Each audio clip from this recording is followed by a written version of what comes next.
What is up, true crime family? Welcome back to another episode of the DT Show. I'm Daniel, and tonight we're gonna be talking about two cases tonight, guys. We're gonna be breaking down the Nancy Guthrie abduction, and we're also going to talk about General William McCastlin's disappearance. I have two guests on tonight that are going to be helping me out today, go through the uh, the information and just basically have an open discussion about the what are the possibilities, what's going on here, and what is the likelihood that law enforcement is going to solve either one of these cases anytime soon. Please hit the like button, hit the subscribe button, ring that notification bell. You guys know what to do.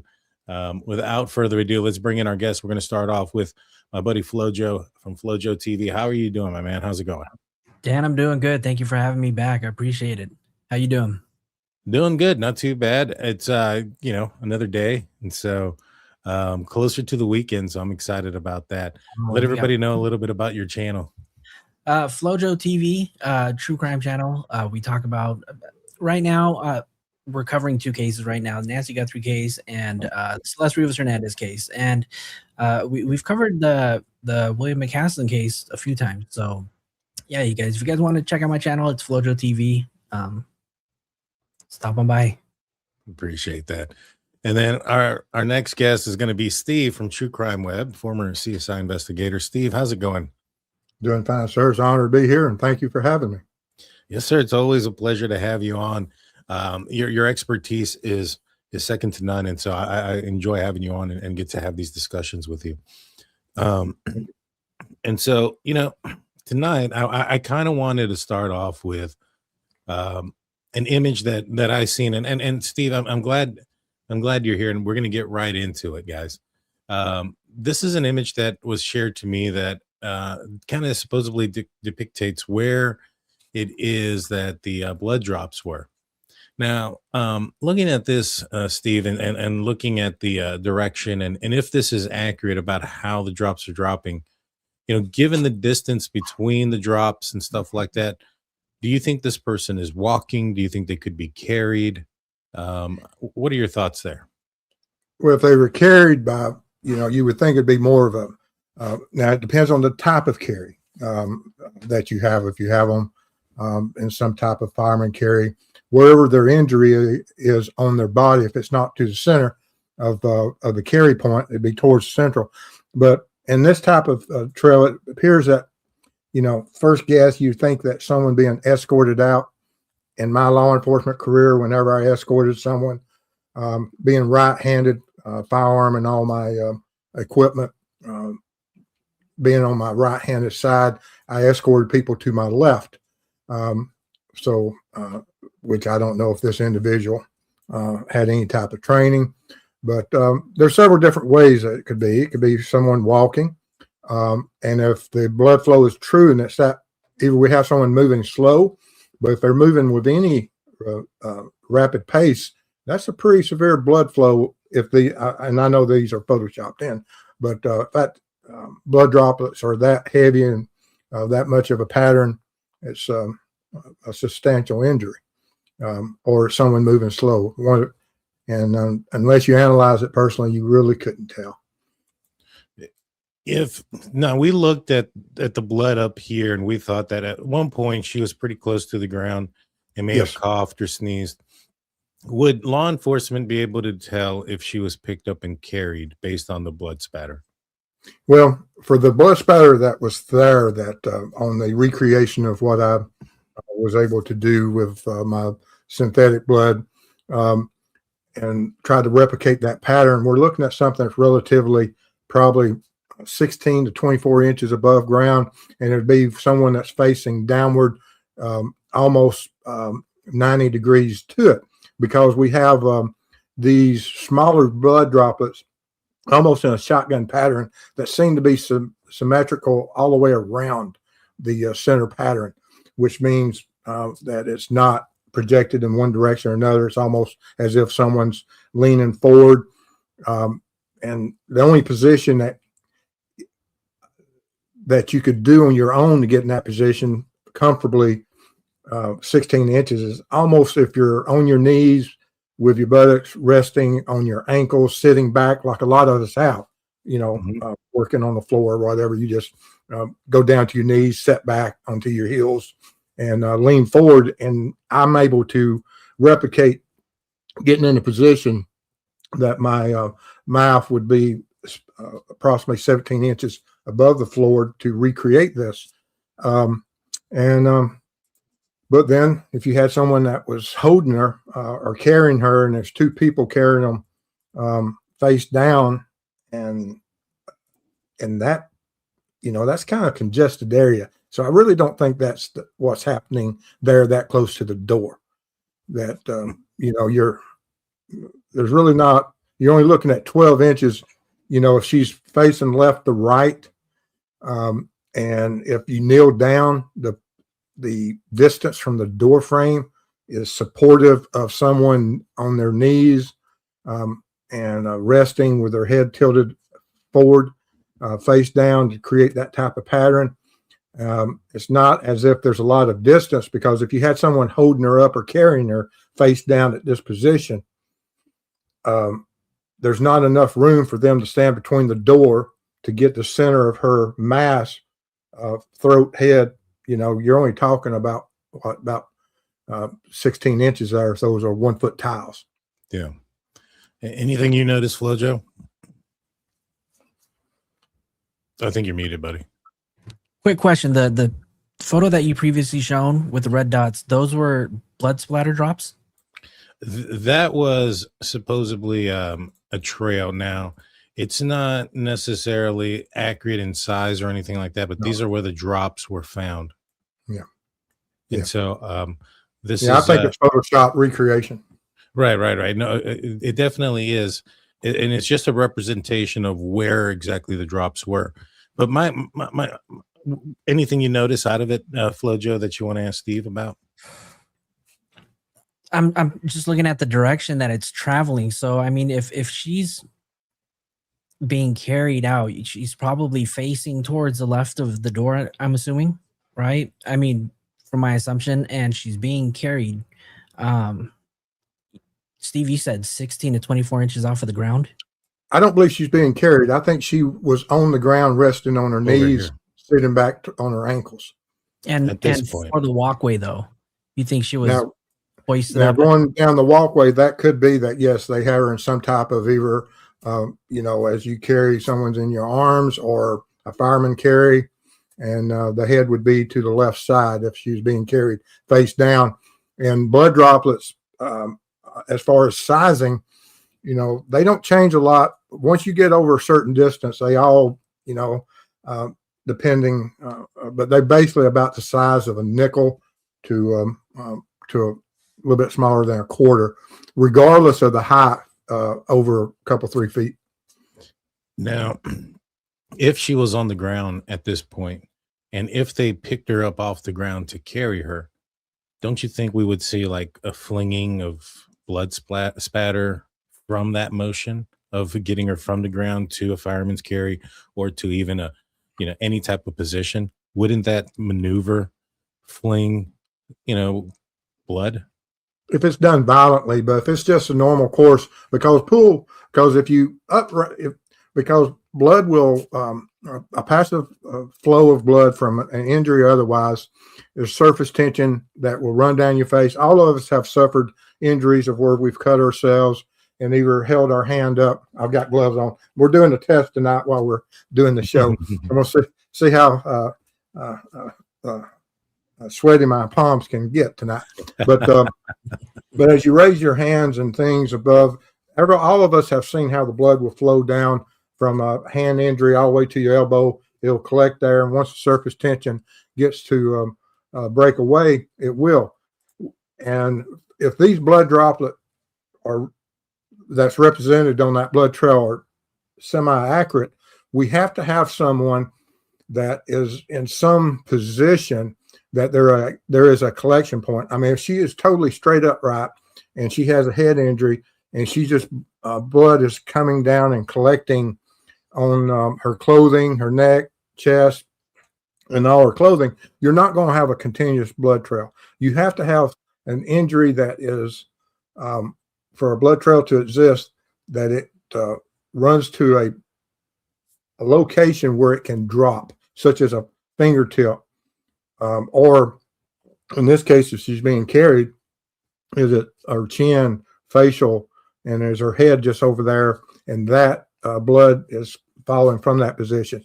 But if she's sitting straight upright, I wouldn't expect to see that much of a blood trail because the clothing will collect it.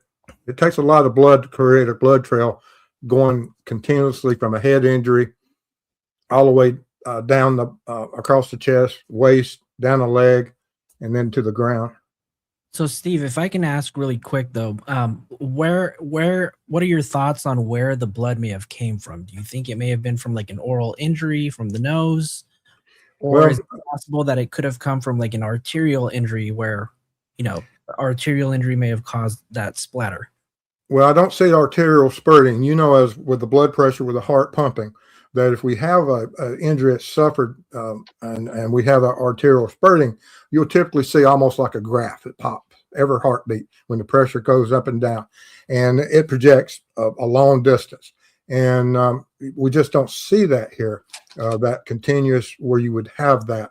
There's a lot of different types of injuries that can occur that would create blood flow into the into your throat, where it causes a choking reflex to cough it up. It can be a tongue injury. You bite your tongue during a fight. It can be lips. It can be a broken nose.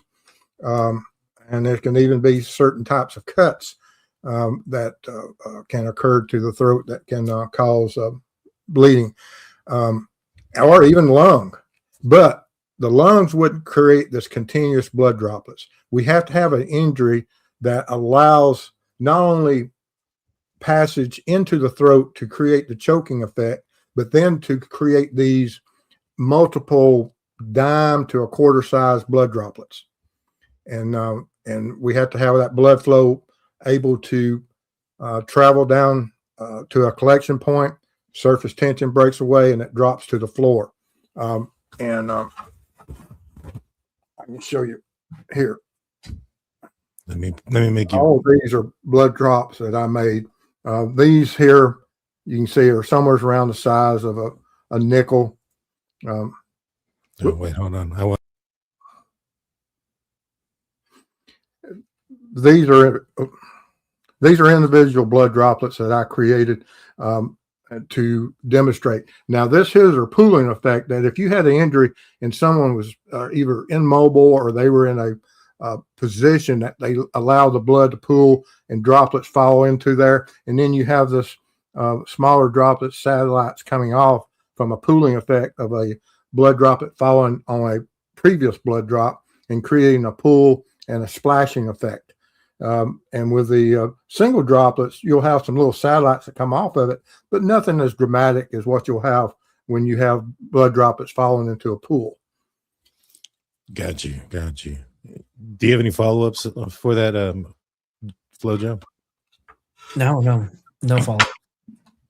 So, Steve, with what you're seeing here and this possible pattern, wrong one. That's the next one. This possible pattern that we're seeing, and it's kind of swaying back and forth.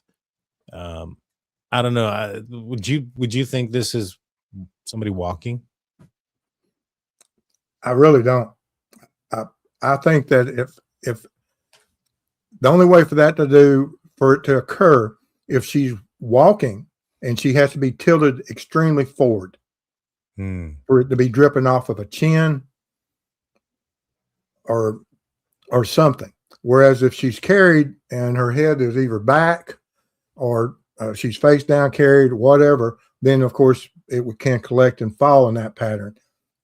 If there's that many droplets, I don't know if that's true or not, because that's a lot of blood droplets. I don't know how accurate that is. Well, if she's being carried, I'm assuming this is one person. And if we go with that assumption, she may be like over his shoulder and, head down, dripping. Yep. If that's the case, he's walking faster than what she could walk. This would be a significant injury, in your opinion? That many it would be, yes. If that's just from that, and he's walking at a steady pace, that's a significant amount of blood. Okay. Steve, what would you say the distance is between the blood drops as it progresses forward towards the street? About. Well, I mean, if the width of that walkway is probably 36 to 42 or 48 inches wide, if those blood droplets look like that, you're getting blood drop probably every foot, if you go by that, if that's accurate. I think this is her being carried because it appears that, so you look, it's dot, dot, dot, dot, dot, dot. And then right here, right before the steps, there's like a cluster and then a drop here and then a cluster here. I wonder if that's from when you step down and, that force, if that causes like an extra cluster, because I just kind of noticed that around the steps, it appears that there's more of a cluster effect of the blood. Yeah, getting your footing, getting rebalanced as the most difficult transition on those steps would allow more droplets to fall and cluster. Yeah, I think so too. And I know you mentioned that, in your training that, this would possibly be an indication of somebody being right-handed, having them on the left, having the gun on the right side. I kind of wanted to play which one is it? Is it on this one? Kind of wanted to, no, this is the other one. I'm sorry. Wanted to play a couple of things. I'm going to find it first for you and get your opinion. And I want to get your opinion too, Joe, as well. Well, while we're waiting, Steve, do you think there's a possibility that there's any way that he could be holding her slung right over her back? And as he's walking out, he's trying to get his footing out the door. And as you see him just kind of walking down the walkway, he kind of waits a second to take a step down. That's where you see those little clusters of blood. Yes. I mean, as long as if it's a head injury, you've seen a lot of injuries, you've seen a lot of blood flow, and you've seen that collection points and then the droplets falling away. So yes, I mean, she could be over his shoulder. It could be, almost several different ways, as long as the head is at the lowest point, giving the blood droplets the ability to fall in this type of pattern. So Axeman is asking you, what type of forensic data could they have recovered from the doormat, and would it have completely degraded by now? It depends. Now, there's certain things that anytime you have shoe pattern evidence and everything, if you collect it at point of first exposure to it without it being contaminated, stepped on, destroyed, altered through processing or by just malfeasance of mishandling the evidence, that it's degraded. Yes, it would be. There's so many opportunities for whatever existed from a virgin crime scene to today is uncomparable to the loss of potential evidence, because the arriving officer, and let's take it even before that, the offender, when he left his car, he left his home, he got in his car, he had stuff from his the car fibers of his carpets in the car, fibers in his home that he's walked in, including his own hair and any other type of things, skin cells that can collect that you are exposed to within your house daily. And then you get in the car and then you walk to the residence. And of course, you're going to lose things. And as we learned last night from Elena, the ground does allow certain that it's dusty and it's not just hard ground. So if law enforcement did their job correctly, they would have went through and went around that residence attempting to identify individual shoe prints. Even if they're trying to see if she, as they first deducted that possibly she left on her own, injury, confused, that as they left, they will look for shoe prints if they're tracking her. But you do the same thing whenever you have an offender. You look at those shoe prints, try to determine, are there more than one offender? And then you look at, well, they walk across dusty ground, and then they come up to a medium such as this doormat, and they've got dusty shoes. And we can all experience this of when we come home and we walk across our floors, we walk across the carpet. You'll have those transfer patterns. Sometimes they're very clear of what the shoe pattern looks like. And so, of course, it being this dated, probably not.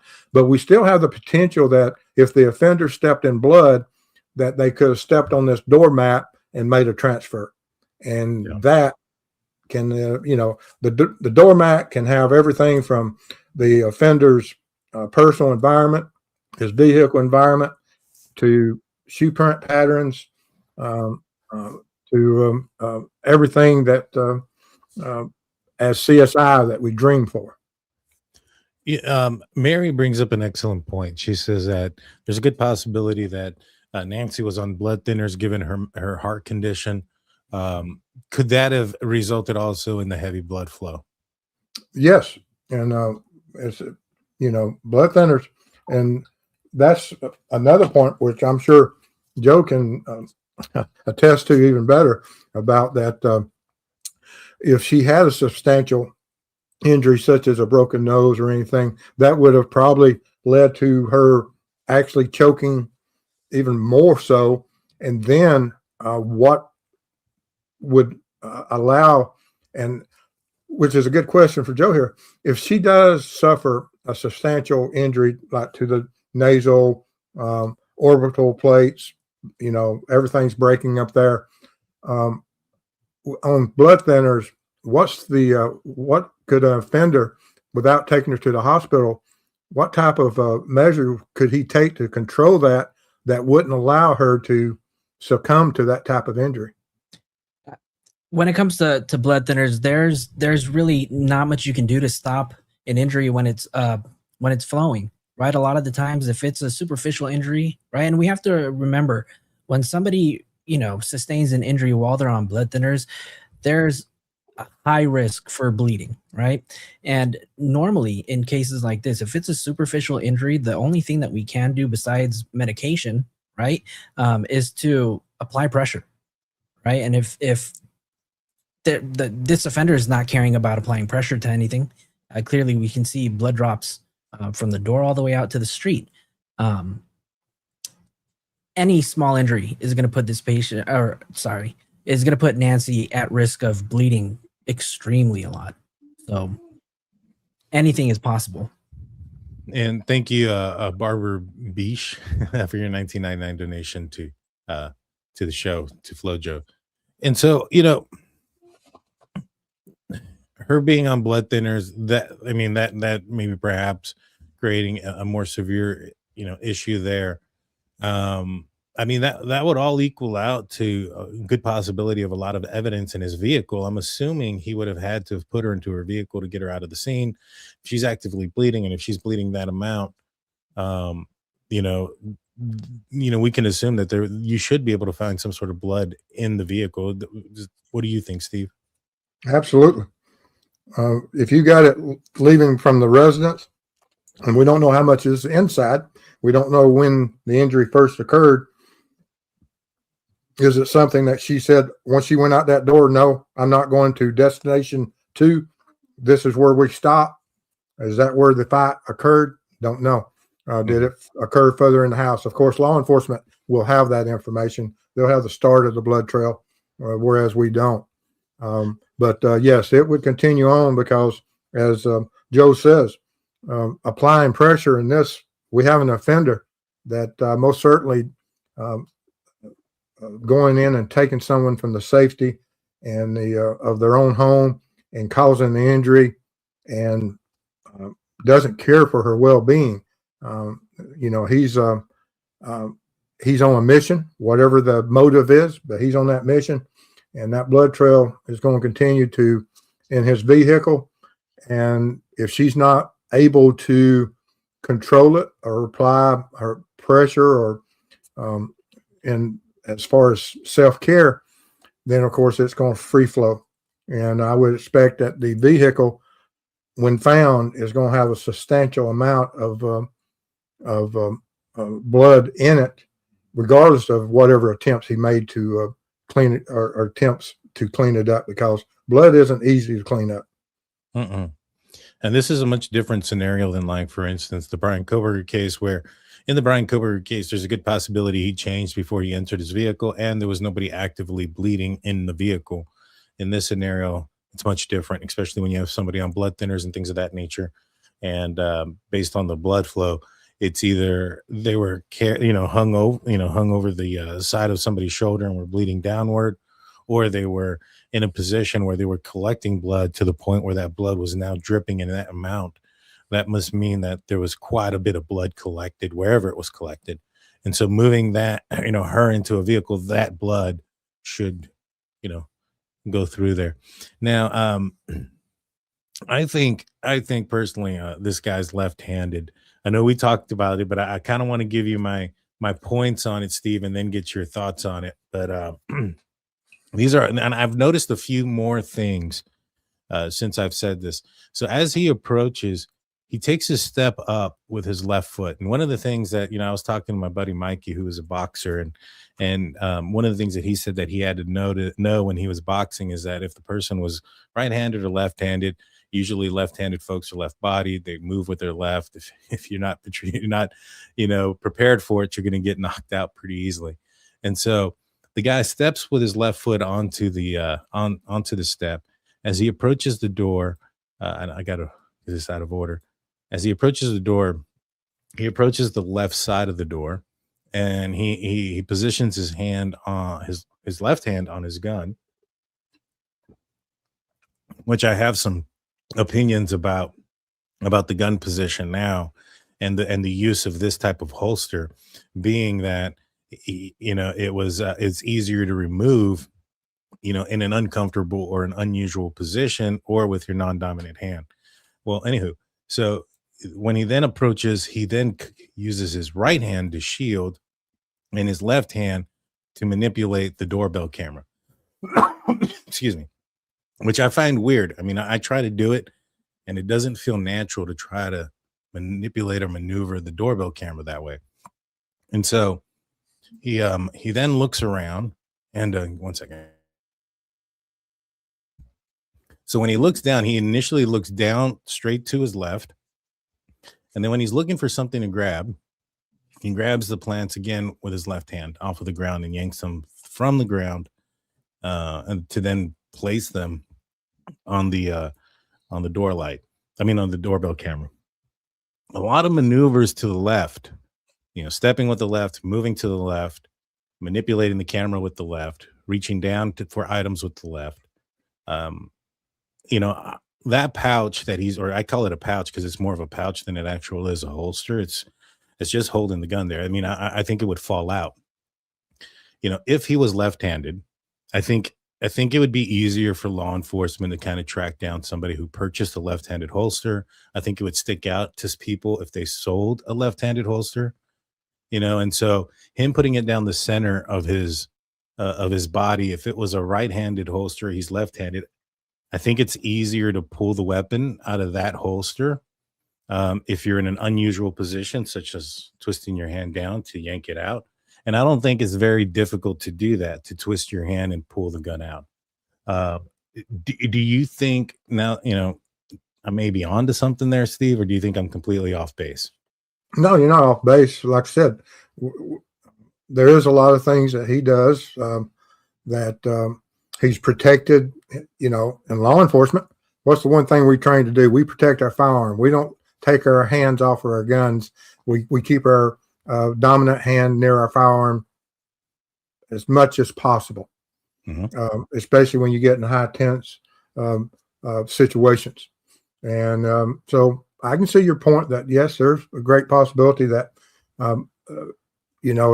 if we're looking, and I think that he's shielding when he approaches this light, this camera, I believe that he's looking past the glow, and he's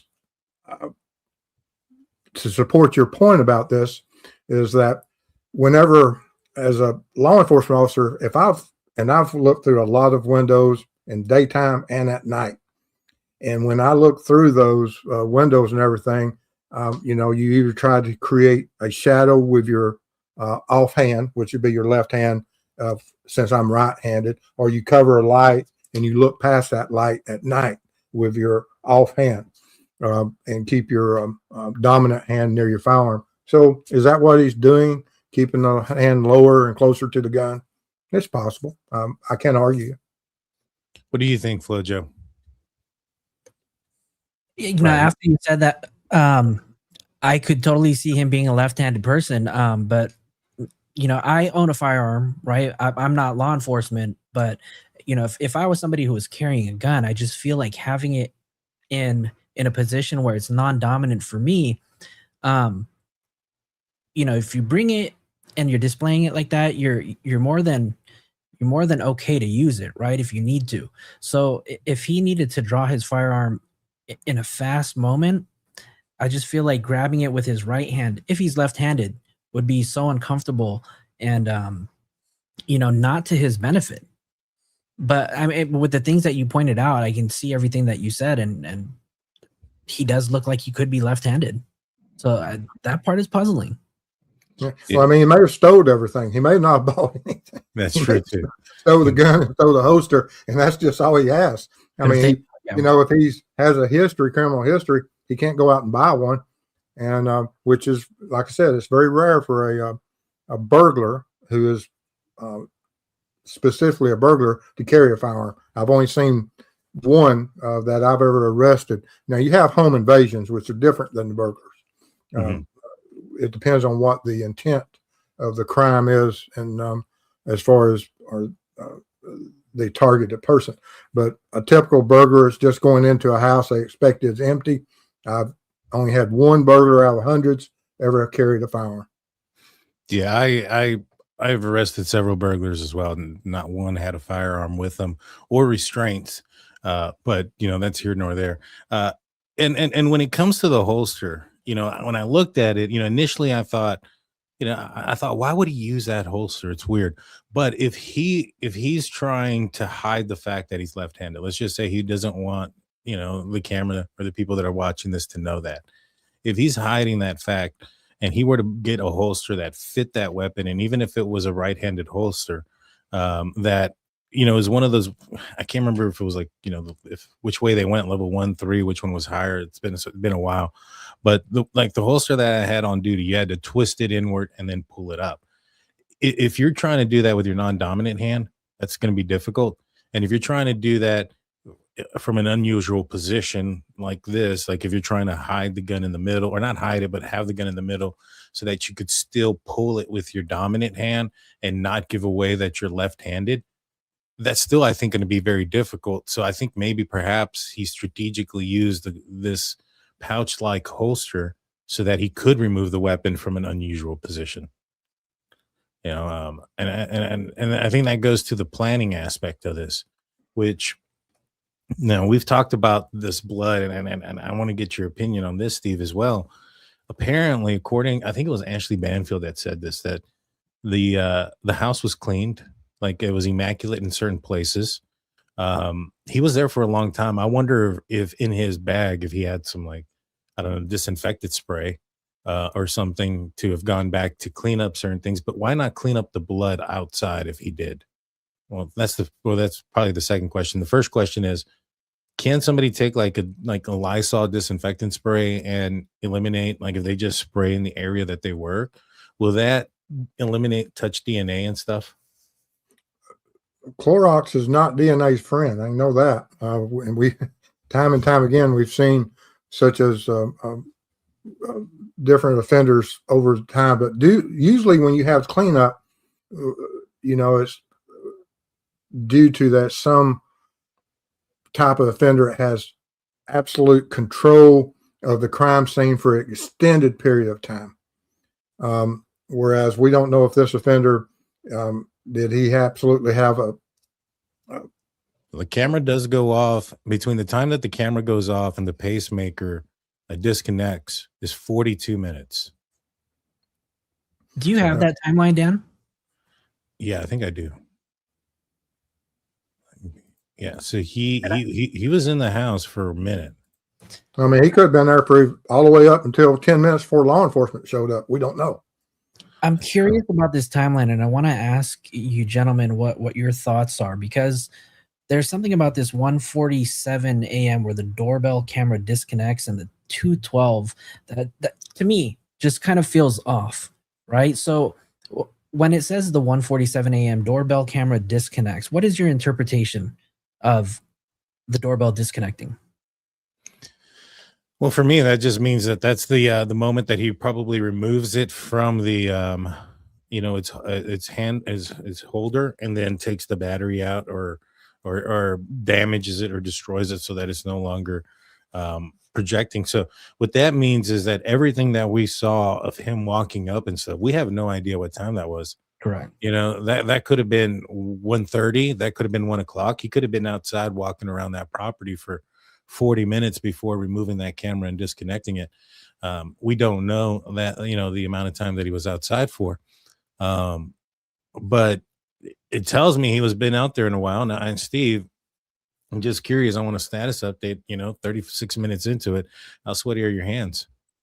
They're extremely sweaty. I'll go get some glass in a minute, and we'll see. You say it's 36 minutes? Correct. 36 minutes and 28 seconds into it. I'll be right back, guys. There you go. We'll pull him out real quick, and then when I see him come back, we'll bring him back on.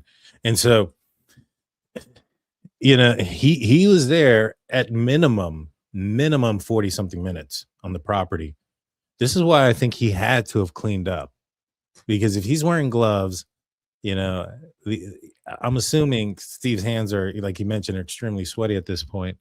If you're manipulating somebody who has mobility issues, maybe perhaps even carrying her, how do you not drop any of your own sweat, especially in Arizona? I mean, again, at night, I think it's kind of cool and stuff, but wearing the clothes that he was wearing, I would have assumed he would have, I think the time, if I'm not mistaken, when I checked the weather for that night, it was like around 71, 72 degrees. Mm-hmm. But yeah. I want to pick your brain on this timeline, though, right? Because 1:47, doorbell camera disconnects. Let's just assume that he's pulling this camera off of the mount, right? Mm-hmm. And then we have the 2:12 notification. Software detects person on camera. Are we assuming that this camera is already off the mount, in his pocket, in his backpack, on the ground, smashed, ready to be taken? Not necessarily. I think that that's a different camera. Okay, so you think that there's a second camera that detects a person? Correct. And I think it's an outdoor camera. Because that's the part that I need clarification on, because it doesn't make any sense if 1:47 the doorbell camera is removed off of the mount, and then 2:12, obviously it doesn't say that the camera, well, it just says that there's a software that detects a person, right? So you could have received the notification on your phone at that time. Well, there's that aspect, and there's also the fact that that when the sheriff mentioned this, he talked about how they didn't know if it was an animal or it could have been a person. So it sounds like it was an outdoor type thing. I'm going to bring up the layout of the house here in a minute, and I want to get y'all's opinion on it, because I think maybe perhaps it'll kind of clear up a few things. But before we do, let's show the type of gloves that you're wearing there, Steve. Okay. If you'll see that I've got two different kinds. On my right hand is just a single layer nitrile glove. On my left side is a higher grade double layer glove. And you can see the difference in the texture. With this just being the cheap model glove, and this one here being of a higher grade and special type of glove that is cut resistant and is a superior nitrile glove that's reinforced. And you can see that this in here closer resembles what we see in the camera versus all the wrinkles that we have on this one here.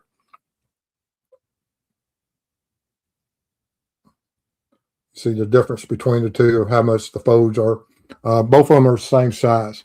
Were you able to see that? Did that make sense? Yeah, that made sense. And definitely the one that seems to be double, like So it comes built in with like 2 gloves in it. Yes, this is the higher end glove, and it has a white interior layer to it that, whereas the typical nitrile glove is just single layer, not reinforced. These gloves are designed that if the surface is broken while you're wearing it, it will have it'll show you the inner liner and show the white and showing that you have a break and that we need to redo. That's on the higher end reinforced type of glove. And what type of profession do you think, or what type of person would have, like, would know about these? Where do you find these gloves at? Both of these were a big box store, construction. From any of your high end big box stores, being Lowe's or Home Depot, those type of stores. A lot of times too now, I mean, the only reason why I'm mentioning this too is like tattoo artists, when they do tattoos, they also utilize black heavy duty gloves, and it is just odd that our perp has been seen with tattoos. Possibly. Right. I'm not sold that it's has any, glass. I don't know if we'll be able to demonstrate this or not, but in just a minute I'm gonna take which glove you want off. You want the reinforced glove first, or the has any sweat dripped out of the glove? No, not yet. Not yet. Okay. But my hands are extremely sweaty. I can tell you that now. There's going to be a lot of sweat and oils and everything. But let's pull this off inside out and see what happens. Yeah, let's put you on the big. Oh yeah, you can see how shiny. See that? All that shiny stuff, that's sweat. You see how with those, that's all, see all the moisture that has collected on that glove.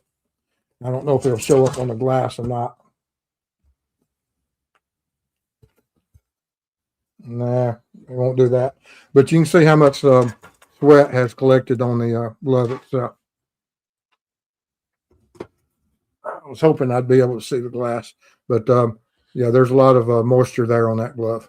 Before you pull the other one off, if you were to tear it, would sweat come out of the second one, the bigger, the thicker one, the one that you currently have on? If you were to rip it, would sweat come out of it? That tells you how tough it is. Oh yeah. I mean, it's a tough glove. That is a tough glove. Okay. Finally broke it. Yeah, that's going to take a lot of effort. Yeah. That was I hadn't broke one of them before, but yeah, it takes a lot of effort for that. And I'm sure that's is your hand just as sweaty, or is it less? No, it's just as sweaty. We'll see if you can see the shine on it or not. It's white, but it's just as sweaty as the other. Can't see it, but you can still see the shiny moisture on that one. But I was hoping I would be able to. I can see the sweaty transfer to the glass, but I can't show it on the screen. I wish I could. But Steve, that reinforced glove that you just removed, is that fabric on the inside, or is that just like a secondary layer of maybe that nitrile? It's just another layer of nitrile, evidently. Wow. And it was that was impressively tough to rip. I was not expecting it to be that tough to tear it. Yeah, because even the normal ones, they just fall apart. They just pull apart. That's a normal nitrile, but this other one, I'm impressed by those. Yeah, me too. Which makes me think more than not that the perpetrator had those gloves, because he was manipulating this quite a bit.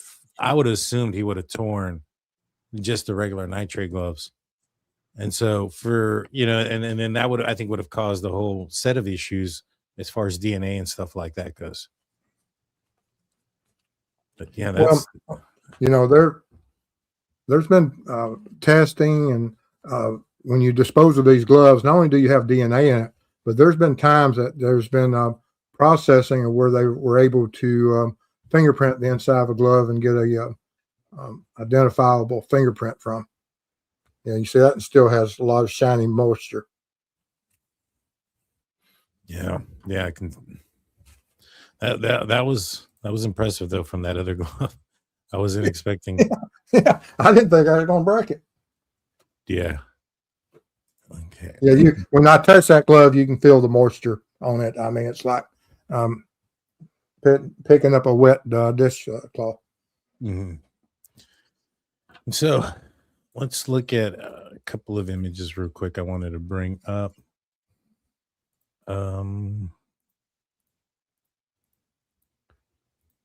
Let me find the right one. Well, I'm going to show that too. But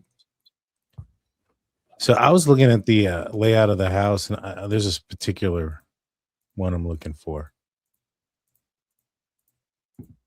So, trying to put pieces together of where things are and direction to travel. And we got this image here. And apparently the backsliding door, or not the backsliding door, but the back door was propped open. There's an image still where there's law enforcement walking around, and that door appears to still be propped open, and it appears to be the one back here. Based on different videos of Nancy Guthrie and her bedroom, it appears that her master bedroom is on the left end. Then you have the front door here in the middle of the house. I strongly suspect that this person's intention fully was to park here in the driveway.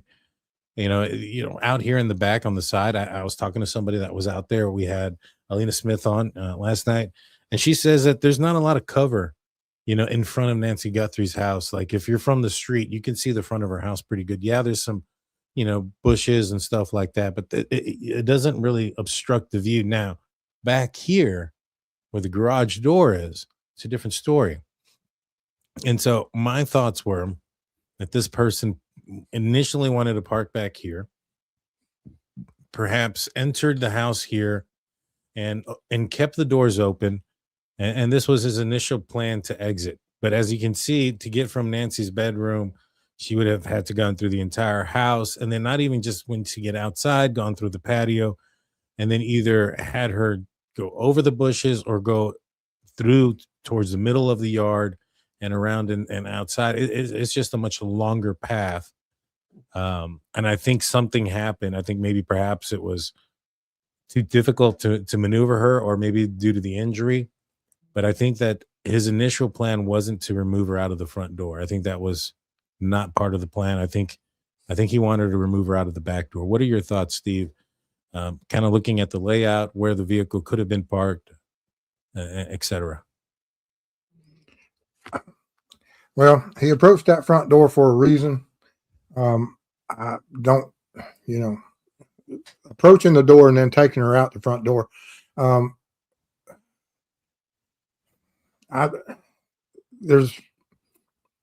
You always take the humans are lazy. They always take the path of least resistance. And there was something about least resistance with that front door. Is it closeness to where the vehicle's parked? Is it ease? Was there, what was it? I honestly couldn't tell you, other than he created a blood trail also out that front door. Was that intentional? Did he cause an injury intentionally at that point to prove his point? Because the sheriff all the time has said that it was an abduction. It was not a burglary. And they have to have some strong evidence of that. And I don't know what that is. Is it a note that we don't know of? Was there something to indicate that? I just don't know. But there's a reason he took out the front door. And I would think it's due to it was far easier for him. Was he having to almost fully carry her? And the easiest path out was the front door. And it may be that easy. Yeah. Yeah, I think so. And I don't think that was the initial plan though. I think leaving the back doors propped open and given the um you know, because you still got to walk a certain distance out the front, down the steps, etc. I think maybe perhaps he thought going out the back would have been easier, but something happened, something changed, and he ended up going out the front. What do you think, Joe? Before I answer, I want to ask: is everybody under the belief that there's still only one person involved? I personally think there's only one person involved. I think if there was two people, I mean, yeah, if they're carrying her, maybe they prop open the doors. But you don't need to prop open the doors if it's two people that are carrying her, or if there's two people, if there's one person walking her out and not carrying her, you don't need to prop the doors open if there's a second person. And for me, I guess I'll be honest with you. I think my answer would just depend on where he may have parked his car, right? Because if he parked his car close to the back where he may have entered, right? Because we can see in the video that he does come from the left side, and that's obviously where the garage area is at, right? The carport. Mm-hmm. If he's to exit from the front door and then walk himself all the way back around towards the carport, I just feel like that's twice as much work, right? Well, I think he wanted, I've said this multiple times, I think he wanted to be seen on the front camera. Now, I don't believe that everything is 100% one way or 100% the other.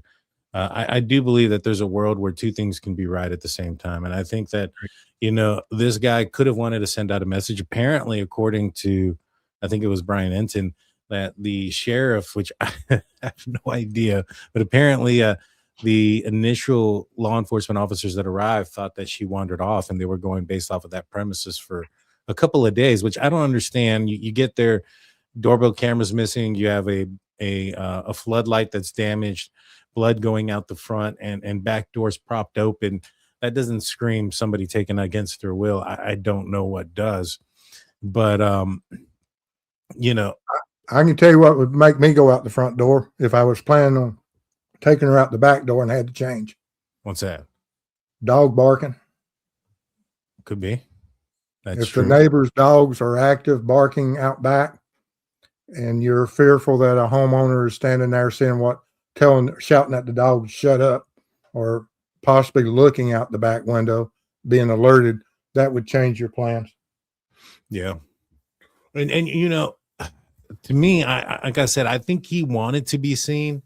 If his whole intention was to come and go from the back, which, I mean, I'll ask you this, Steve, how many burglars or persons that have entered a building for whatever intent, whether it was an intent to create harm or whatever, what is the percentage of those people that enter and exit the same way?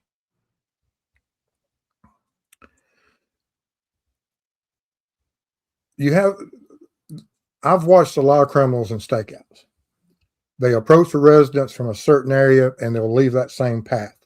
They'll go in through a back door and they'll leave through a back door. And that's one of the things that drives me crazy about this, that he went to that front door, had no need to go to that front door. I mean, you can look at that, and if we go that, he's been there before. He was there 2 weeks before. He would have known about the camera. He would have known about the fortified door. There's no need for him to go back to that fortified position pre-crime. I mean, just doesn't make no sense whatsoever. And if he's been there before and he knows her habits and he realized that, this lady, being elderly, sometimes doesn't lock her back door, and her door is usually open. And so there's another reason he wouldn't have had to go to a fortified door in front of a camera and peek through a window or try to manipulate the camera. There's no need to do any of that. The only reason he would have went to that camera is that he was fearful that he had possibly either drove past and that camera may have picked him up, either his vehicle or something else. And now we've got to go and get that camera.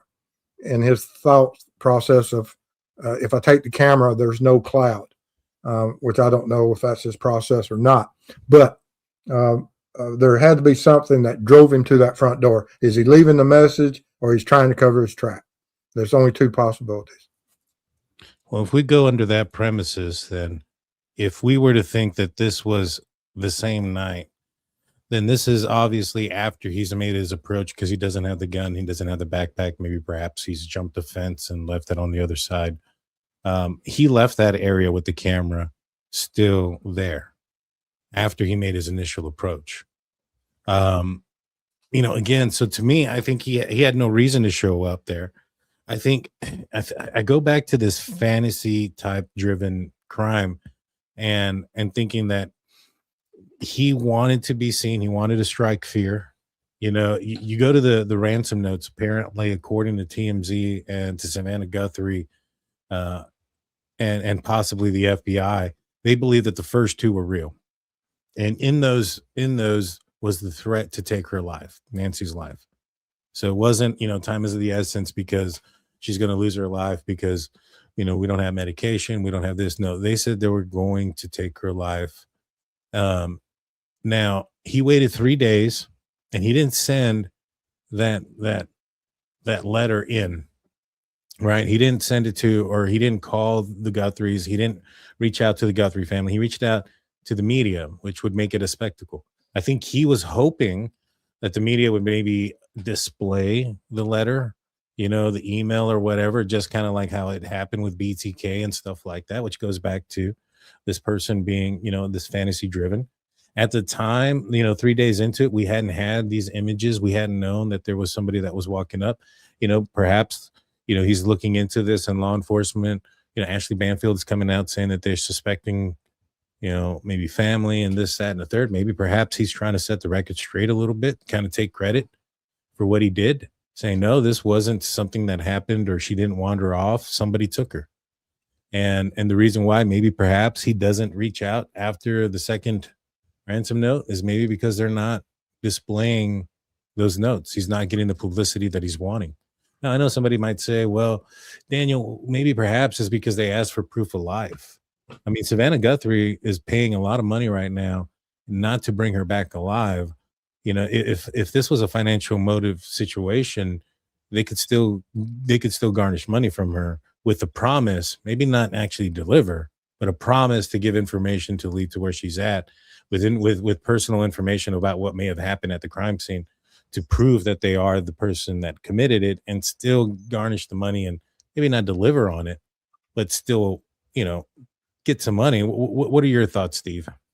Well, a couple points about that. If this was money motivated from the get-go for as far as abduction for money for profit, and if he knew who she was at that moment, he had access to her phone, had access to her, had her at a point in her ability to communicate, open up her phone, get the contact numbers to families so that he can directly either text, email, phone calls, whatever. And he didn't do that. He was there for 40 minutes.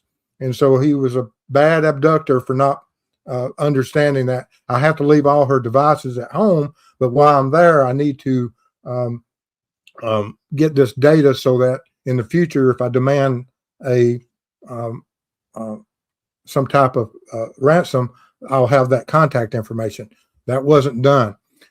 And so that brings up the point, was it possibly either for revenge or some type of fantasy-oriented abduction that only later did he come to the realization that, oh, I've abducted the mother of a famous person, but I'm at a point now that she's either passed or she's incapable of giving me the information, and now I have to go out through a news source. And does he fear going on the internet, searching it, that they'll be able to track that type of searches, and he contacts TMZ? Don't know, but there's a certain things that we have to consider, regardless, right or wrong. And the think tank of law enforcement, they're going through all of these things. They're discussing them. They're talking about them. They're trying to figure out what happened, especially in the early days. Now everything is pretty well set. They pretty well probably have gone through every scenario that we've discussed, and plus some of the most ridiculous scenarios anyone could ever possibly think of. And I mean, that's part of law enforcement, of us trying to the behavioral science part of it versus just what some dysfunctional individual in the neighborhood would do, because there's freaks everywhere. There definitely is. What do you got, Flo Joe? You got any comments or questions? Yeah, well, when it comes to the ransom letters, I mean, there was a point where I thought that they were real, right? And I agree with you that one of the reasons, he decided to reach out to TMZ was because the two local media stations that they initially sent it to hadn't said anything, right? Wasn't gaining any attention. And of course, you want to get that message out there, send it to TMZ. Harvey is definitely going to talk about it. I mean, I'm still having a hard time believing, though, that they are real. Well, supposedly, from what I have heard, that the person in the first two had said something about breaking cameras, which I think were already, people were already aware of at that point. But they mentioned that Miss Guthrie had her watch at the foot of her bed. And so that's what made people think it was real, that her watch was found at the foot of her bed. I got that from a couple of different sources that know some people close. And so is that, a guess? Is that something really concrete? I mean, I don't know if that's the two things, Steve, and let's just say that the watch was found at the foot of the bed. How serious are you taking those ransom notes? Well, if you know something that only certain individuals know, it's either got to be part of her orbit of someone that's seen it physically. And if there's no corroborating public awareness or a photo or video saying that, then of course that adds a lot of credibility that this person is the one that was involved in it in some manner. Yeah. If you have firsthand knowledge that you shouldn't have firsthand knowledge of, that's a huge indicator. Yeah. I mean, I think it's something that makes you take it very serious. And I think, even though it's somewhat vague, I think you can't discredit it. It's not something that you can say, oh, whatever. It's nothing. You have to really, really look into it. And then, to me, it just kind of screams out, all right, if this was true, why wait 3 days? Apparently Miss Guthrie, Savannah Guthrie, wanted to pay the ransom, but law enforcement would stop her. And so had this guy reached out immediately and been the reason why, the Guthrie family found out that their mom was missing, and if this was generally financially motivated, they probably would have gotten some sort of payment, or at least an attempt of a payment. But allowing it to go 3 days, allowing law enforcement to get involved, put a big fork in that road, because I think it's for law enforcement that prevented, or at least recommended for the Guthrie family not to do it. But from what I understand is they were prepared to, and were stopped. So to me, it just kind of seems really weird. It'd be financially motivated and then just send out 2 letters and then still not try to capitalize on what they've done. I don't see it. For the first 2 letters, either of them mentioned the Bitcoin address. Yeah, they had. That's how they knew it was the same. So it was a different Bitcoin address than the 6 that were. So TMZ has received like 8 or 9 different letters requesting money or Bitcoin. 2 of them were from somebody claiming to have been the abductor, and then another one was from somebody claiming to know who the abductor was. They supposedly saw Nancy in Sonora, Mexico, and they have all these intimate details, and they want $32,000 so they can hide. And I'm thinking to myself, if you're the abductor and this person really does have some intel about, some very detailed information about this crime, one, either the perpetrator doesn't care and he's just allowing somebody to go talk because he probably knows who this person is. There's probably very few people that know the detailed information about this. Or 2, which doesn't make sense, is that he's told so many people about the crime and the details of the crime, and he can't figure out who's contacting TMZ. So to me, I just think that whole second person is just a bunch of crap, to be honest with you. But the first 2 are the ones that according to TMZ, FBI think are real. The other ones they think is baloney also. And so now the first two had the same Bitcoin address, and so did and it had the same Bitcoin address as the ones that were sent to the other local media.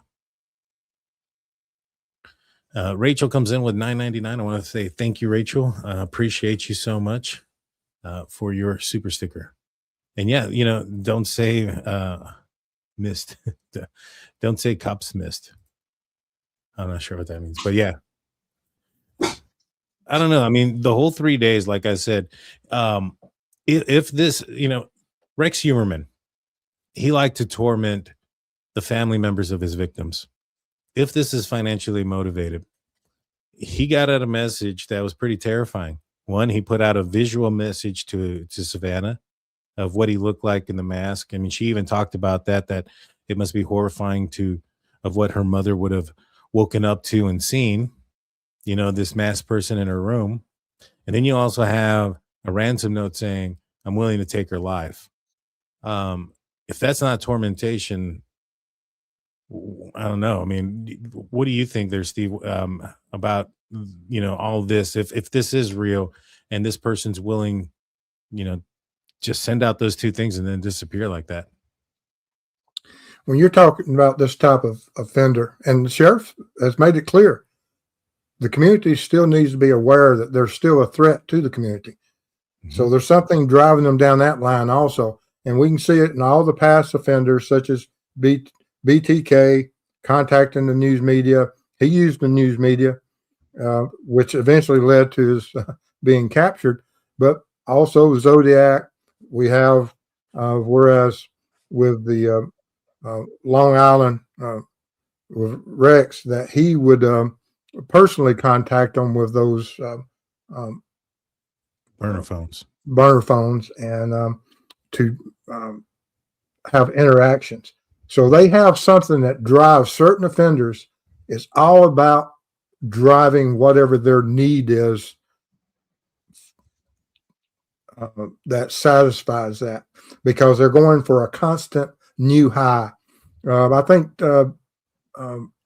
with Ted Bundy, it was the same way, that no matter how far he went with certain victims, he always fell short of his goal of filling, and so he had to up it. And is this offender going down that path? Don't know. I mean, us as individuals that are sane mind, trying to think like these individuals, and I've talked to some seriously demented individuals that were not in our reality of what they would do to people and to others, and you just can't think like them. We try to rationalize, and we think we can, but you can't. Some of those people, it's about like a cat and a mouse. They have no more feeling towards that mouse as a cat, when you're talking about some of these offenders. I agree. And I think that if this guy's somewhat getting off on the attention, getting off maybe perhaps, reaching out and stuff, he's probably either going to do this again, which, like as you mentioned, could be a reason why the sheriff thinks maybe, the community's not, should stay vigilant. And or also maybe perhaps he'll reach out again. I think it'd be difficult for somebody like that to stay out of the public eye, if they're enjoying this, which I think they very much could be. I think Brian Koberger was a guy who they said that was really indulged in content about himself, whether it was in the media and stuff like that. Before we transition into the other case, Joe, do you have anything else you want to add or bring up or questions about the Guthrie case? I wanted to pick both of your brains on where you guys stand with the neutrality on the payment, right? Because if I'm not mistaken, during one of the press conferences, they were saying the FBI doesn't advise the family to pay any of the ransom, or at least they can't advise them to make a payment or not, right? And now there's been like conflicting reports that Savannah and the family wanted to pay it up front, but they were advised against it by law enforcement. So, what are your thoughts on that? Because to me, that's conflicting. Yeah, I'm not familiar. I wouldn't know what the procedure is when it comes to ransom. If law enforcement tells the family one way or another, I would assume that it being Bitcoin, I think they would have tried to figure out a way to track it down and trace it, and maybe perhaps we're stalling, to pay it to try to figure out a good approach to keep an eye of where it goes. But I don't know. What do you think, Steve? I've never been a part of an investigation like that. That I would know. Well, they're trying to protect that you have these, and they had where you had someone from the sidelines, unrelated, that came in with a false ransom, and so of course they're trying to protect the family from someone coming in and paying funds. There's a case or two I have worked where families were approached by people and asked for funding that they would give um, clues or provide evidence or for a certain amount of money. And sometimes they paid and sometimes they didn't. But it never worked out that these individuals had that other evidence.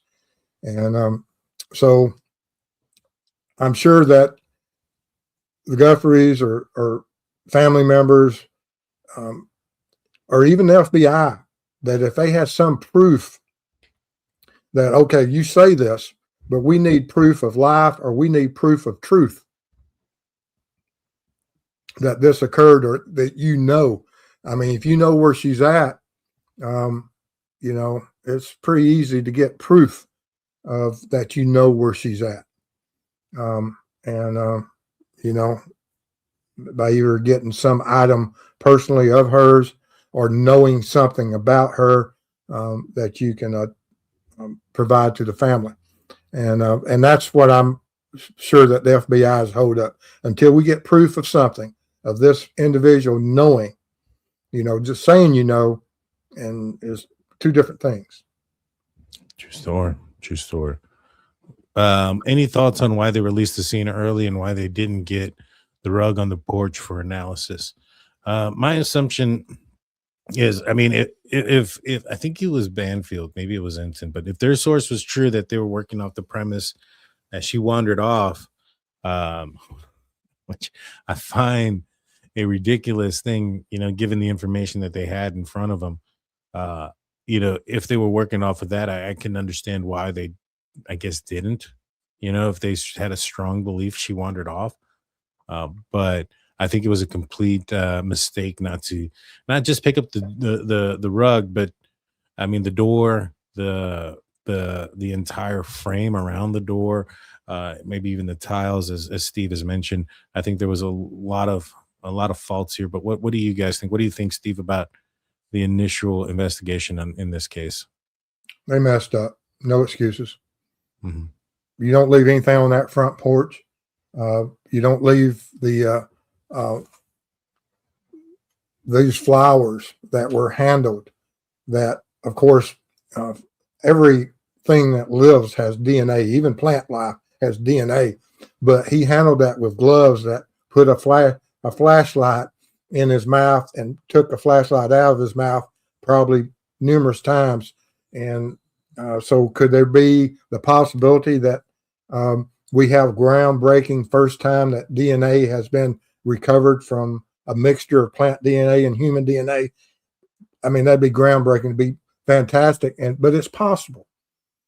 And they left that. They left the base for the camera that could have had transferred DNA on it from the placement of the light. They left the carpet. They left the door. They left the doorknobs.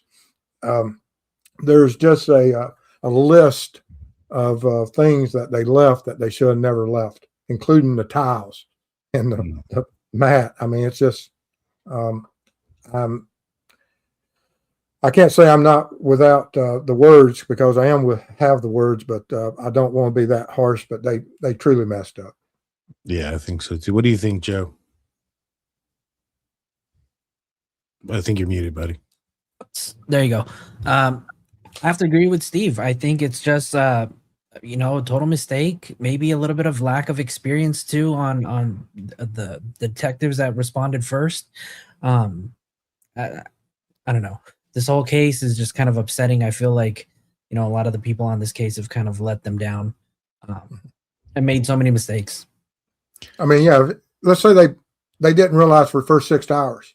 Okay, all right, we made a mistake for 6 hours, but we controlled the scene for 6 hours. We have it taped off. Now we can go back. I mean, but no, that's not what the thing is. We go home and we let a guy from Florida go up there and make a movie about it. Yeah. Yeah. And you know, Steve, with everything that's happened and given the mistakes that were made early on, and the fact that some of the statements about this could possibly take years, you know, how confident are you in this case being solved? The DNA's there.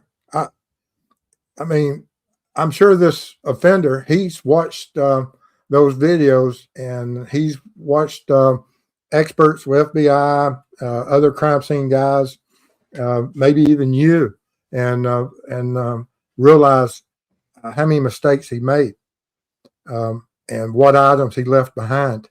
Now, I know you say that he went back in and cleaned, and he may have, but they would be evidence of that spray and mixtures of destruction of DNA and things. But for that to occur, he has to have absolutely total control of his victim. Say he places her in the car, or he places her somewhere that allows him to clean up. He has to have absolute control of her with restraints, and not only she has to be in a condition that she can't scream, holler, break windows, kick windows. I mean, I put a lot of people in back patrol cars, and I've watched them, and you can hear them quite a ways, kicking on those windows, screaming inside of a car. And for him to be able to control someone, if she was conscious, would have been a high risk for him to separate himself, to go back and spend an extended period of time separated from her while he went back to clean the house. Yeah. Well, I do know. Well, supposedly, I don't know how true this is. I know I've seen it in the live chat, and I've seen that. I've heard it before that there was an activity on her pacemaker. There was a spike. I'm assuming that it needed to kick in during the time that she was there, and so if that happened, then I think that she's most likely, in need of, it's probably not, capable of screaming, yelling, or kicking at that point. If she's having heart activities that are occurring, which, could be reasonable given the fact that, the fear that she was probably in and things of that nature. Real quick, I want to thank Mikey for sharing the GoFundMe. That's for my buddy who had a stroke last week. Quick update, guys. He's home now. He requires 24-hour care for the next while, and he's going to have to reteach himself or relearn a lot of things: how to walk, how to talk, how to do a lot. And so, if you guys find in your hearts to help donate, even if it's $1, I'd appreciate it. GoFundMe is in the description, and I've been doing a couple of shows on it. But he's finally home, and he's doing okay. I think he's going to be all right. It's just with these strokes, it's just a very long road. You know what I mean? All righty. What about you, Joe? Do you think this case is something that's going to be solved relatively soon, or do you think this is going to be a cold case for a while? I don't know. I don't know. I wish I could say that this would be solved by tomorrow. Yeah. Right? I think that with no news right now, obviously there's stuff going on in the background. They're obviously not going to say anything. Nanos has handpicked the people he does want to talk to, but it's clearly not everybody. I don't know. This case really has me confused. I don't know if they're going to solve it soon. Yeah, mine, I don't think so. And the reason being is they talked about the DNA taking years. That tells me that the DNA that they have is probably mixed with multiple people. It's a good possibility that it may be, the DNA they have may or may not even be affiliated with the crime. It could be just, transfer type DNA. I don't think they have anything on a knife sheath like they did in the Brian Koberger case, where they have an item left behind, or an item that they, that they know that this DNA was touched by the perpetrator. Because if they did, I would assume that IgG and that profile and all that other stuff would probably take a lot, not so much of a year. And then they haven't said any type of description of a vehicle that they're looking for. They've downsized the investigation already. I just, to me, everything kind of screams being behind the eight ball, and maybe perhaps waiting for an act of God, somebody to come forward and say something. Perhaps this person commit another crime and gets caught there. I just feel like that's where we're at right now in this case, given the amount of information that they're not giving out, because I think that they could benefit from showing a vehicle or a year, make, and model like they did in the Brian Koberger case. I mean, what happened in the Brian Koberger case once they said they were looking for a white Elantra? Brian Koberger panicked. He got into an argument, into almost a physical disturbance with his professor, and then he fled the area, immediately. And so, if you put out a year, make, model that, hey, we have a vehicle that we're looking for this type of person or whatnot, I think that would be huge. But let's face it, they pulled in Carlos and they searched his van that had a huge painting on the side of it, or decal on the side for his trucking company. And if you're looking at cameras from the neighborhood, most cameras are facing the street in a manner that's going to capture the side profile. I don't know of a judge that's going to give a warrant to search a vehicle if they have the side profile of said vehicle and they don't see that big old decal on the side of it. Just, I don't know. I don't think they got a video of a vehicle. I don't think they got DNA. I think they've come up empty on the phone activity. And I think that may have been what got Daly and Carlos. I don't know. I think this might go cold for a while, in my opinion, but hopefully it doesn't. That's not what I'm hoping for. I just kind of feel that way. And then you also put in the hurdles of what, the investigators have created for themselves in the beginning of this case by not collecting a lot of things. That's not going to help. That's not going to help. So we'll see. We'll see. And in defense, law enforcement makes mistakes. We're not perfect. It doesn't matter. When you go see a piece of evidence, once you determine you're trying to go get something, you're going to lose something between it's not a perfect world. It's not TV land where you gather every hair, every fiber. It just doesn't exist. And it takes a long time. But in this case, there's more mistakes made than what should have been made. And I hate to say that about law enforcement. I do too. All righty. So let's kind of talk a little bit about the retired Air Force general. One of the things that kind of has stuck out to me, and I want to get your opinion, Steve, on this, and we're going to listen to the 911 call. Have y'all listened to the 911 call yet? No, I haven't. Okay, so I'm going to pull it up. We're going to listen to it. Some premise, a little bit of background. The wife was the last person to see the husband. The wife is the person to discover that the husband was missing, and the wife is who called 911. And so let's pull this up, and I want to get your opinion on it and what she says and everything else in between. My husband is missing. Tonight, new audio from the wife of a retired Air Force. Oh, I was hoping it was just the audio. Give me a second. Let's see if they just play it. I have some indication that he must. I have some indication. General gone missing in New Mexico. I have some indication that he must have planned not to be found. That's William McCaslin's wife, Susan, during the call to authorities on February 27th, the day her husband disappeared. The call was first obtained by law. I'm gonna see if I can find just the 911.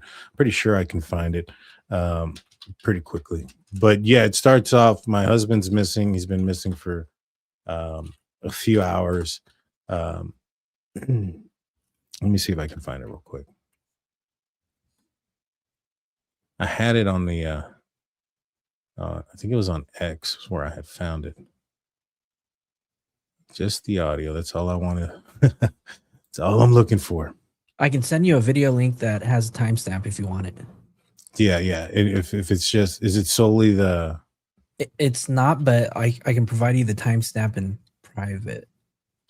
Okay. Hold on, let me give you the timestamp, and it's at 4:34.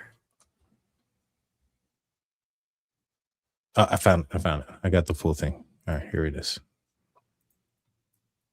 This is April. How may I help you? Hi, April. My name is Susan Wilkerson. My husband is missing. Okay. And it's been about 3 hours, and I have some indication that he must have planned not to be found. He's left his phone. He changed his clothes into I don't know what. I think he's on foot. All of our cars and bicycles are in the garage. I left for a doctor's appointment at about 11:10, and he was here at that time at the house. And I got back from that at noon, and he was gone. He turned it off and left it behind, which seems kind of deliberate because he's always got his phone. He has a smartwatch. I don't know if that's with him or not. Has he ever done this before? Never. Nothing even remotely like it. He's a retired Air Force Major General. He's very responsible, but he's also facing some medical issues. Do you have any video at your home? No. Has he been diagnosed with any mental disorders or anything like that? Well, we've been seeing a doc for both physical and mental in terms of anxiety, short-term memory loss, lack of sleep. The same doc I went to see today. Does he carry any weapons on him? Well, not generally. He does have a gun safe, and I went to look in the gun safe to see if anything was missing, but I couldn't tell if anything was. He has quite a number of pistols and rifles. Other than saying if his brain and body keep deteriorating, he didn't want to live like that. But it seemed to me that was just a, man, I hate how this is going kind of thing, because I told him, yes, you do. Yes, you do. Okay. We're going to send some deputies up to talk to you, see if we can search a little bit and see what's going on, okay? So, kind of just hearing it for the first time there, Steve, anything kind of stick out to you? Anything about the call that sounds, I don't know, it seems odd or anything? No, that's actually that's a carbon copy of Mrs. Steve's analytical mind that she knows pretty much what's going on all day and with that relationship. And they've been married an extremely long time. She knew what he was wearing that morning, knew he changed clothes, knew what was odd in his behavior of what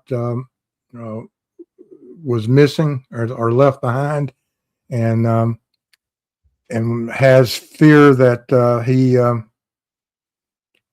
went down the path of what that discussion she had that where he referenced he didn't want to live in that manner. And I think she has pretty well resolved herself at that point of that was the path he took. Do you think it's any oddness that she waited 3 hours after, putting all that together? Well, I think that she went through that. I think she tried to probably, and the only way that they'll know is that, well, what measures did she take at the time? What family members did she call? Friends? Did she go through all of those? Did she walk the neighborhood? Because we know that she checked for vehicles, she checked for bikes, she checked for clothing, she checked for firearms. So she went through a checklist, coming to the conclusion that he's facing some life-changing things here, and he, what reflections did she take? And some people don't want to make that call, and how long did she wait to make that call? But I'm pretty sure she probably went through a list of contacting family, friends, close associates. Hey, because all of us have an orbit of friends that may come by and pick us up, and we may go down to a location. And it sounds like she went through all of that and came up naught. So what we've found out since then is that there is a revolver missing. There is no shoes. All the shoes are accounted for, so they don't know what shoes he's wearing. Um, they don't know what clothes he's wearing. All the clothes that she's wearing. Again, there could be something out there that she's just, given everything that's going on, that slipped her mind. She's going through probably an emotional roller coaster as well. But he left his glasses as well, and they can't find him. Um, you know, they've looked for him. There's nothing on camera for him, and they have cameras on either end of the street, and he doesn't ever walk out. They don't see him anywhere. Um, what is that kind of information? Because I mean, to me, it almost sounds like somebody took him from the shower. He changed his clothes from what he was wearing within an hour. Left his glasses, his phone, his his watch. Now there is supposedly a backpack missing and a gun, so that's pretty concerning. And she said that he normally didn't take that with him. They've done some searches with dogs, I believe, in very early on, but there's not been much of a search effort since, which is kind of weird as well. What are your thoughts on him not taking his glasses? It looked like he always wore them. Me or Joe? Yeah, you, Steve. Sorry about that. What do you think about that? Like that, him not taking his glasses. Well, we've all seen deteriorations of loved ones as they get older, and we've all had we're all going to face these decisions as in advanced ages, and how do we want to experience those final moments of day? And that's an extremely individual decision to be made. If you ask my family, all of them know what my decisions of how I would rather, and I don't want to suffer and all this other stuff, and not saying self-harm or anything, but I would like to go on a final adventure. And did he do so? Did he just walk off into the hills and is going to walk as far north as he can, and had prepared for this day, that when it's a fine day, everything's right. I've had the discussion, and I feel good, and I'm just not going to let my body get in a position that like my great grandfather or someone in the family was, that suffers similar, because it may be something that runs in the family. He doesn't want to go down that same path. Just don't know, because sometimes it is generational, and he doesn't want to go that same way. It seems like they had that conversation with the mannerisms of her discussion, that he didn't want to go that way, and I'm sure he had, made it quite clear of what his druthers were. What do you think, Joe? What are your thoughts on the 911 call? What are your thoughts on the time frame, etc.? The first time that we talked about this show about a week or two ago, I was tinfoiling the hell out of this case. I was thinking aliens abducted him, and his enemies were out to get him. But it wasn't until a week ago that I heard this 911 call, and things kind of changed for me. Right, the wife. What did she say? She said that he planned not to be found, right? Or it seemed like he planned not to be found. And to me, that's like a massive red flag. This guy is very highly cognitive. What he does for a living is very intentional, obviously highly secretive. But she mentioned that he was going through some mental and potentially physical things, which she didn't disclose, right? She mentioned the mental fog, right? Mm-hmm. It's not an actual diagnosis, right? But it's definitely an experience. And when somebody goes through something like that,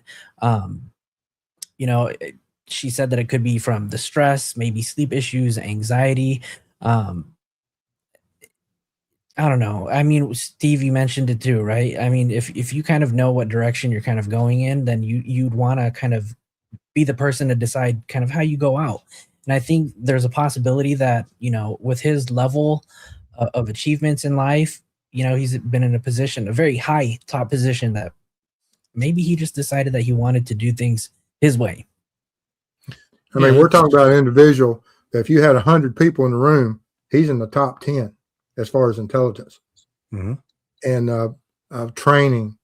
You don't get in the position he is and have the administrative level and the control that this individual had by making bad decisions throughout your life and planning and understanding what the mission is. This individual is extremely mission oriented, and whatever he wants to come to pass will come to pass. I think you're right. I think that there's this aspect of the potential of him, the self-harm aspect. He spoke to a doctor, and I believe he also spoke to other people about it. It wasn't just the doctor. I think he spoke to other folks about his concerns. Now, there is some things that bother me, not necessarily, dealing with what he has done, but like some of the investigation aspect. And I want to play this, because this talks a little bit about the search or the lack thereof and presence, for this guy who was a high-ranking general at Wright-Patterson Air Force Base, who was also in charge of like missiles and weapons and how to direct them, not just top secret stuff like people are thinking with aliens and stuff, more so with like tactical things and warfare, which right now, our government, with Iran and stuff, you would think that they'd be a little bit more concerned, especially with a guy who maybe perhaps was a little bit more free with information. He was in the John Podesta emails. He did give out information to Tom DeLonge. I mean, if I'm a foreign adversary and I'm seeing that, and I'm seeing that this guy has, the capabilities of maybe perhaps assisting me if I have older weapons and utilizing those weapons and making them accurate, I think if I'm the government, I'd be a little bit more concerned about this guy's disappearance. But by all accounts, it doesn't seem like they're too worried. This is an interview about the search. Spending most of my time off trail, and it's very, very rugged. A lot of loose rock, loose soil, cactuses, boulders, extremely rugged terrains. I'm really surprised I haven't seen anyone. So I got here 3 days ago now. I'm under the impression that a lot of the searchers are volunteers, so they're going to be out here on a weekend. But I was out here all day Sunday, didn't see anyone. I haven't seen any aircraft, haven't seen any drones, haven't seen any searchers. In his role with the Air Force, McCastlin over. So absolutely, like not very much assistance. And, does this seem odd to you, Steve, that there wouldn't be a more of an urgency to try to find this person, given his military background, even if you are in the military, given the fact that, hey, we're possible, we're in a I don't want to say war situation, but in a war situation, and you have somebody has a lot of information, albeit a few years back, still has some information. Shouldn't there be a little bit of more of a concern? I'm sure within his orbit of people, and the government knows exactly what he knows. It's in the files. They know, and they know the advances of what has been made since he was in the field, because he's been out of the field of work for a few years, correct? Yes, since 2013. 2013. So we're talking about 12, 13-year technology older. We're, as civilians, we're probably just now seeing, we probably haven't even seen some of the technologies that he worked on. Probably we're still looking at that as alien or something, because it's so many years before we really see in the public view of what advancements been made. But I'm sure that he's 13 years behind, and even if his technologies are just now recently being brought forth to our knowledge, or we're seeing some of his work product, that maybe they're not so as fearful of 13-year-old technology. And I have confidence that our militaries and the advancements of where we're heading and where we are, real world is, we're talking about a decade of data that probably is not that much of a national risk. Well, I mean, I would agree with you, but we've seen, like, for instance, the cartels have, older military tech. Would it be out of the world the possibility that some of these lower, not so advanced countries may come across some of these things, like maybe a warhead from 2012 that they want to utilize and having trouble being accurate? Could he at that point then now become an asset to that? And this is a guy that, like I said, was willing to talk to some folks about things. I just find it odd that even if that be the case, he's over 10 years removed. I just feel that you can still. Oh, I'm not saying that. If I had a conversation with this individual, I would absolutely probably be floored at what his knowledge base of the technologies of where we were at 13 years ago. And I would think, oh man, that's unreal. Right.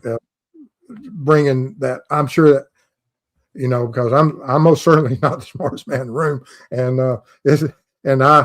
And I'll look at the fire and go, ooh and ah, that is something that's well above my pay grade. And so I'm sure that he would, 90% of the information he probably could bring to the table would make all of us go, oh, that's amazing. Yeah. And it's actually 13 years old.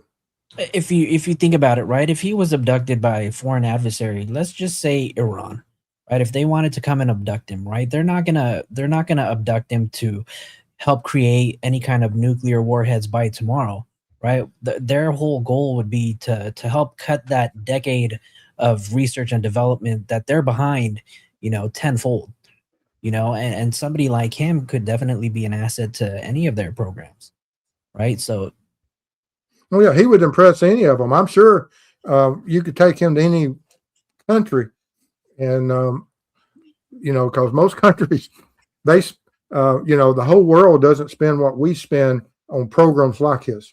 Yep. The whole world's budget doesn't match the U.S. budget, and No, and so, and in those regards, absolutely any country would consider him an asset. Absolutely. Now, the other thing on the other side of the coin is too, now let's just say, so we've had a lot of things come out that are pretty weird. A congressperson has basically said that aliens are real and all these things, right? I mean, this is what's been going on. There's aliens.gov. If you're a foreign adversary, right, and you don't have, control of this alien tech, or you have no idea what, the government is capable of with this alien tech, you're probably thinking to yourself, all right, if the United States has alien tech, it's not like they're going to be able to improve off of that alien tech from the time that he retired to now. So it's most likely still more advanced than what we currently have, and are is at a certain level. And so if somebody is believing this, that the government has possession, alien tech, this would be a guy that you'd want to get information from. What is the capability of this tech? What can it do? What advancements did you have at the time? What advancements were you working on? Those type of things. And so I just think that, again, you should be a little bit more concerned about his disappearance, in my opinion. Hey man, I'm amazed when you give me two magnets, I can sit there for hours. I'm amazed with magnets. So it's above my pay grade. That's true. What do you think, Flojo? I mean, as far as we know, do we know what type of agencies are on the case? We know that local law enforcement is on there. We know FBI is on there. Do any of you guys know if the OSI is joined in on the investigation? No, nobody has. It's I think it's just local law enforcement. And I think they're probably working off the premises that he may have gone and hurt himself, which is another reason why maybe perhaps we're not seeing this, this whole attempt to find him. But I don't know. It just seems like this like his disappearance along with, I think there's now nine scientists that are affiliated with the field or affiliated with propulsion or top secret type of things that have either gone missing or have come out deceased in relatively short time frame. And that's another thing. Why isn't that being investigated like that? To kind of go back, I do find it odd. Let's just say if the OSI, which is the Office of Special Intelligence Investigation, they're law enforcement for the Air Force, right? For somebody who's so high up in the Air Force and to not have the OSI investigating it, it's a little concerning to me. I mean, do they not believe that there is any kind of counterintelligence issues with that? Or, could this really just be a fact that he just wanted to walk off by himself? And Well, the other concern is too, I mean, if he was talking to Tom DeLonge, the lead singer of Blink 182, maybe perhaps the government had a reason to be worried that he would talk to somebody else, under other means, maybe even just under a little bit of pressure and could divulge some things. Maybe they're not too interested in looking into it because they're responsible. That's getting really, really tin hat, tinfoil hat there. But there's some things that are weird about this case. Gone without shoes is one. If you would assume that if the wife was able to go through and figure out what's missing, what's not missing, and all these other things, that she would have also determined what pair of shoes, if there's a pair of shoes that aren't there. So I heard that he had a pair of boots on. They found those boots in And Pagosa Springs, at the secondary home, which apparently they hadn't been there in a while. But again, that's here nor there. But yeah, they found the boots. She thought there was a shirt, a green shirt, and some hiking boots that were missing, but they were end up being found in the secondary home. There's a thing among preppers called go bags. That if there's a certain day and certain things occur, this is my get out of town. Was he able to assemble that, and how long had he planned that if I reach a certain point in life, this is what's going to go? I've got my go bag. I've got my whatever. Obviously, he had enough to hydrate himself to walk far enough not to be found and navigate. Because these people, we just witnessed what happened in Iran about the ability to hide and evade capture. This individual would have had similar training if he had certain job fields. Mm-hmm. And so he would be able to implicate and apply those training techniques that if he wants to, he ain't going to be found. Especially, if this is his last great adventure as he goes across, he knows how to cover his tracks. He knows how to not be seen as he crosses terrain, what's the best times and how to do that. And he's been relatively successful at that. Do you think a guy like that would, leave something behind for his wife, for her to know of something? I think she did. I think she saw it. I think she recognized it. Mm-hmm. Because she says it. Yeah. She makes that statement. That's when what I can't remember the exact words about that. He doesn't want to be found. Yeah, she said, I have an indication that he doesn't want to be found because he left his phone, his, some of the stuff, and it's all left behind. So, and like I said, we watched an individual that within minutes of his plane crashing was able to evade hundreds of citizens, militaries, special units looking for him, and was able to hide within a small area for a couple of days before they were able to go in there and rescue him.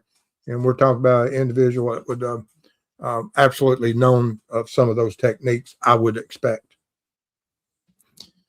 Yeah, I just find it odd. I mean, granted, yes, maybe perhaps, if there's a life insurance aspect to this, he may not want to be found. It may not leave a note behind or something of that nature. But I just feel like maybe he would have left a sign, for his wife to know. Yeah.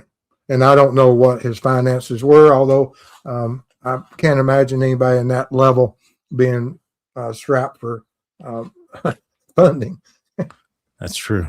That's true. Well, this one's a crazy case as well, guys. And what do you think, Steve? Before we call it, and I want to ask you the same question, Joe. But any connection? Do you think it's just coincidence that all these scientists and these folks that are involved in this field have gone missing or deceased in the last couple of years, or do you think that's? I mean, I would hate to think that that's just common to the field. You would think that, being a scientist, is relatively, I would assume, safer job than most. But, from a violent standpoint, what are your thoughts, Steve, on the fact that so many have gone? Is it just a coincidence, or do you think there's something to it? I think some of the active ones that were taken, that were actively employed in certain fields, absolutely, they would be looked into and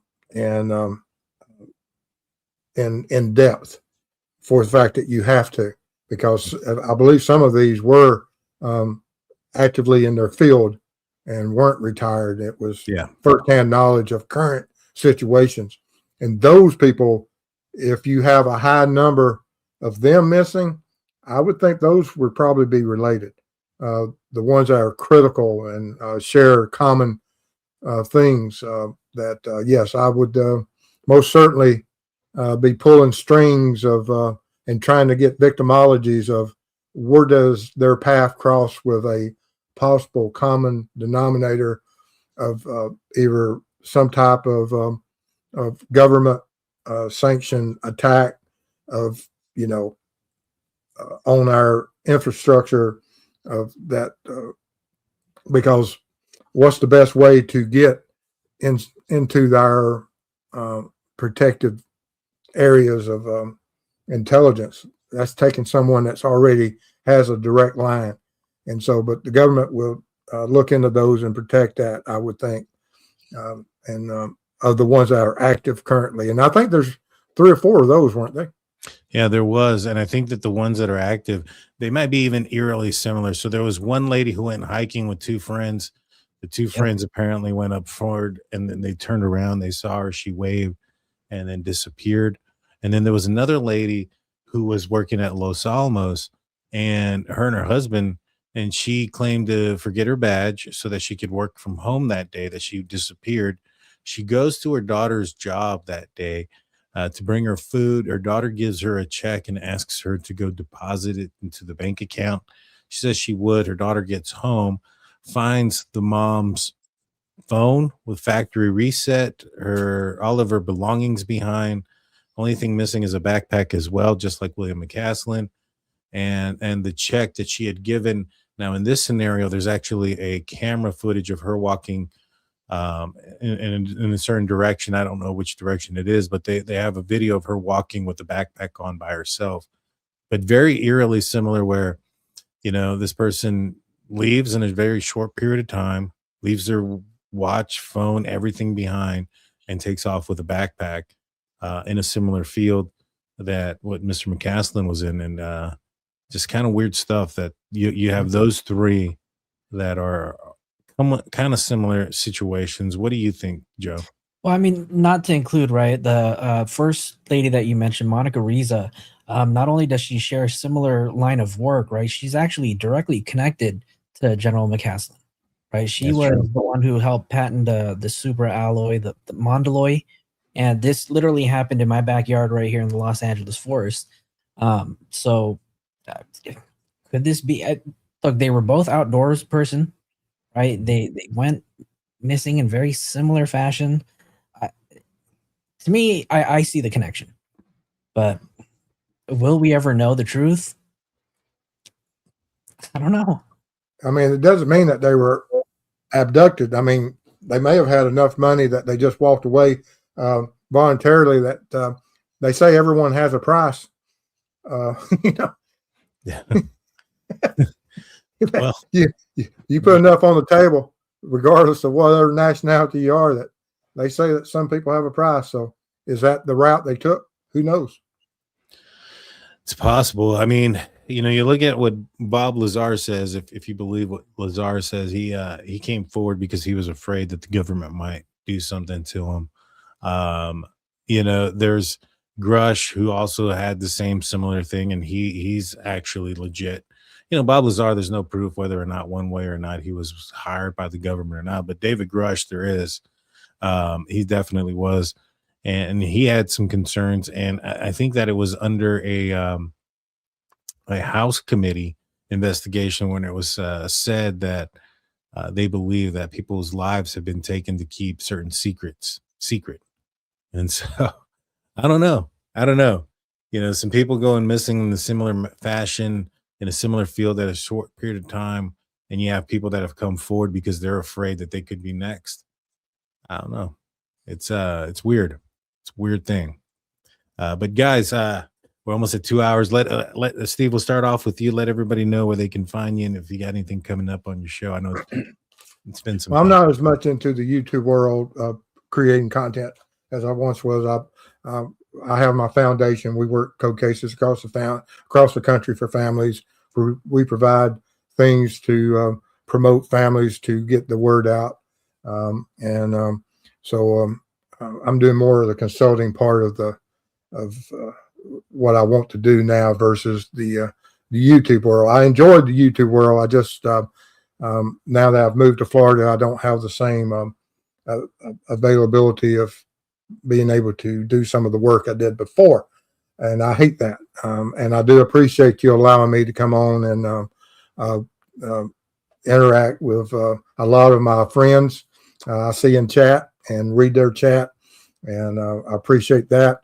But like I said, the foundation, we still work cases across the country, and I absolutely enjoy seeing the impact that we have on these families. 100%. 100%. What about you, Joe?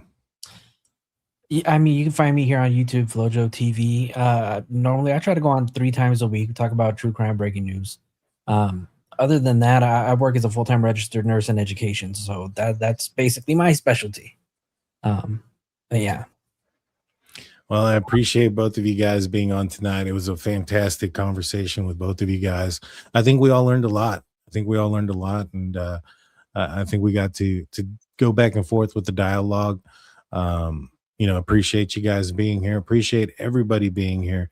You guys hit the like and subscribe button. I have the channels for both of these guys linked in the description. Make sure you go and follow them if you can. And y'all stay safe out there. I'll be back. What's today? Thursday. I'll probably be back tomorrow night. I'm not sure what the conversation will be, but we'll see. But until next time, guys, I want to thank everybody for being here tonight. Y'all be safe. Peace out, everybody. Bye.